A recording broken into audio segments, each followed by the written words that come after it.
Hey folks, today we are in Maryland on the C&O Canal towpath.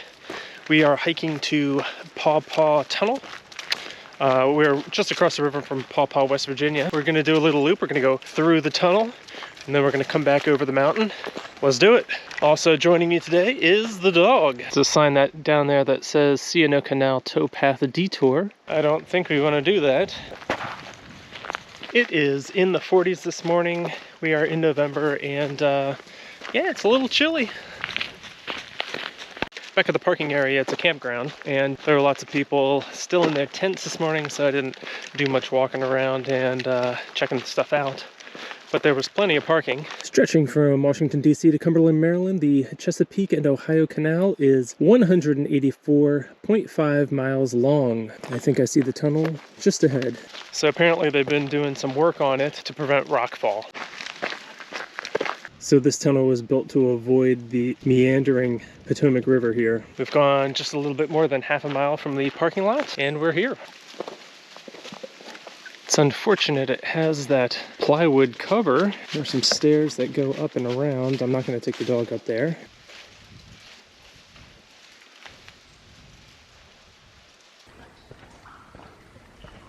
It's a little creepy in here.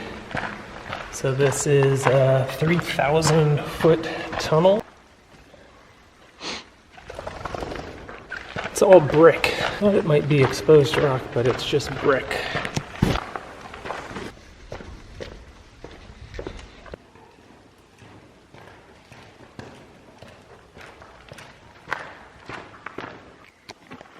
There's a bat chilling on the ceiling here. It's kind of neat. The far end's a little moist. I can hear water dripping. It did rain last night. Maybe that's the cause. There's some water on the trail.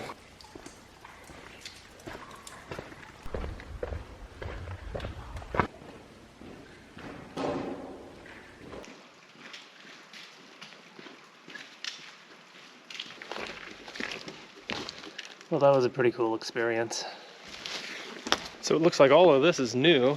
This boardwalk, and they put some chain link up there to keep the rocks from falling on you. They began construction in 1836 and it took 14 years to complete that tunnel. Now they weren't working the whole time, but that's a long time. We've gone about a mile and a half. We just got off the boardwalk. We're on the towpath here, and for those who don't know, the C&O Canal was used with these long canal boats that were transporting goods, and they were towed by mules. One other side note is that those boats, not only did they carry the goods that they were transporting, but they also usually carried the family, and they often had room for their mules. So at night they could pack everything up into the boat. Sounds pretty cramped and smelly to me. At 1.7 miles, we've come to this intersection. On the way back, we're going to take the Tunnel Hill Trail. But for now, I think we're going to go all the way to the Potomac River.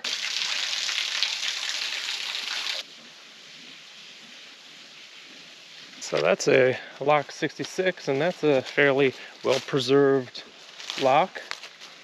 So locks were used to move the boats up and down in elevation. So they would pull the boat in, they would close some doors that would have been on the front here, let it fill with water, and then the boat would go out the other side. Fairly simple design. I think they attribute that technology to Leonardo da Vinci, but don't quote me on that.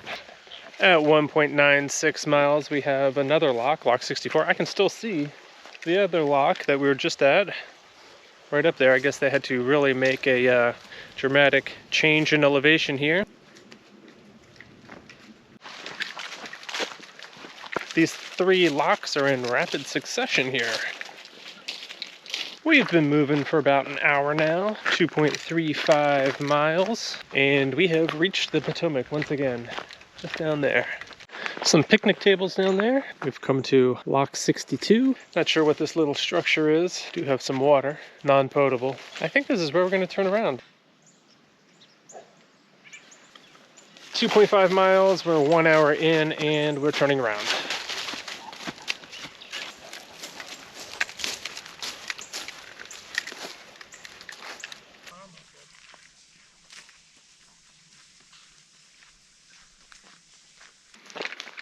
As mentioned, we're going to take the Tunnel Hill Trail now and head up over the mountain. Looks like it's going to be steep, strenuous, but offer some vistas of the Potomac River. So let's go see what it's all about. We've been moving for an hour and 20 minutes, 3.2 miles at that intersection. If I'm perfectly honest, I was expecting this to be more of a foot trail instead of a road walk. A little disappointing.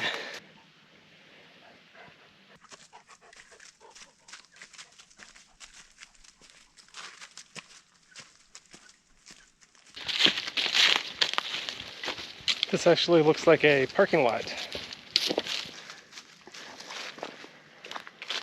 Stay to the left here. At 4.25 miles, we're going to take this little side trail. Might be a nice view from over there. Come here.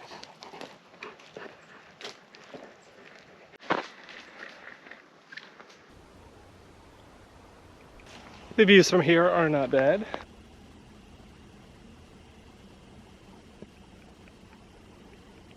So this must be the vista they were talking about. I don't know if you can make out a white building back there, but the parking lot is right there, and that's a campground.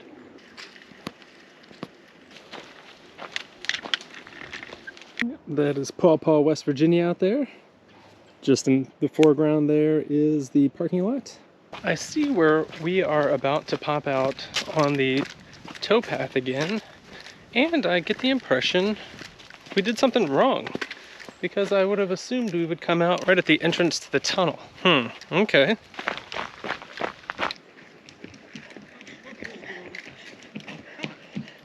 We made it back to the towpath at about mile 5. We have been moving for 2 hours and 7 minutes so far, and it's just a couple more steps to the parking lot. We're gonna go ahead and take this shortcut back down, check out what that white building is. No description. Well, that was a totally different type of adventure for this channel, checking out the Paw Paw Tunnel. We were out for 2 hours and 15 minutes. We covered 5.5 miles.